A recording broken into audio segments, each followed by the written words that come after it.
Bismillahirrahmanirrahim. Assalamualaikum warahmatullahi wabarakatuh. Yang berikutnya adalah pesanan seorang ayah ni kepada anaknya yang keempat, iaitu ikhlas. Jagalah keikhlasan semata-mata kepada Allah Subhanahu Wa Taala. Dalam surah Al-Bayyinah ayat 5 Allah berfirman, Bismillahirrahmanirrahim. Wa ma umiru illa liya'budullaha mukhlishina lahuddin. Padahal mereka hanya diperintahkan menyembah Allah dengan ikhlas, mentaatinya semata-mata kerana agama. Dalam bab keikhlasan ni ada beberapa kisah yang sangat menarik lah.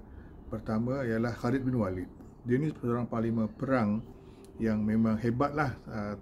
Kalau dia jadi panglima perang tu, boleh kata musuh akan kalah. Begitulah kehebatan Khalid bin Walid ini.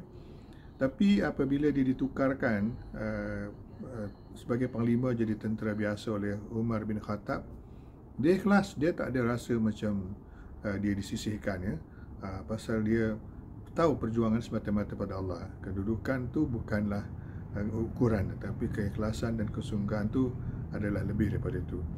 Begitu juga Siti Hajar. Siti Hajar ketika ditinggalkan oleh Nabi Ibrahim dengan anaknya Ismail, dia ikhlas dengan perintah Allah itu. Dia tidak merungut, tapi sentiasa tawakal dan ikhlas, menjaga hatinya supaya sentiasa ikhlas pada Allah SWT.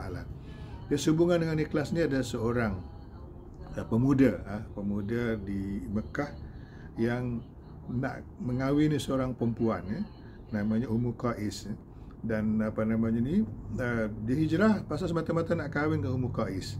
Jadi dia pun ikut hijrah.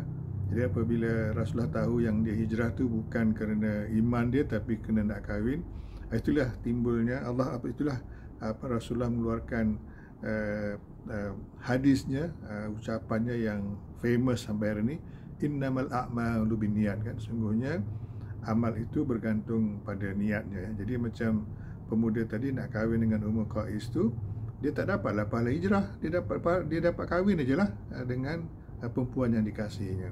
Jadi keikhlasan ini sebenarnya amat penting supaya amalan-amalan kita tu tinggi nilainya di sisi Allah Subhanahu Wa Taala.